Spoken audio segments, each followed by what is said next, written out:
You may be asked to draw a cube to test your cognitive skills.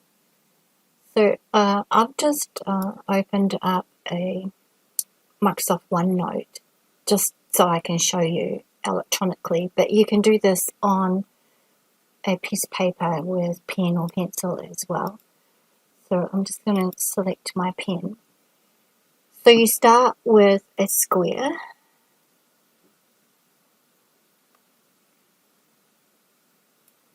And then the next step is to start in the middle of this square and draw another square roughly the same size and shape. So I'm drawing this with my mouse. So now join the top left corner with the first top left corner, top right with top right, bottom left with bottom left, and bottom right with bottom right. So just practice that, and obviously with pen and paper the lines would be a lot better than what I can do with my mouse. Thank you for watching.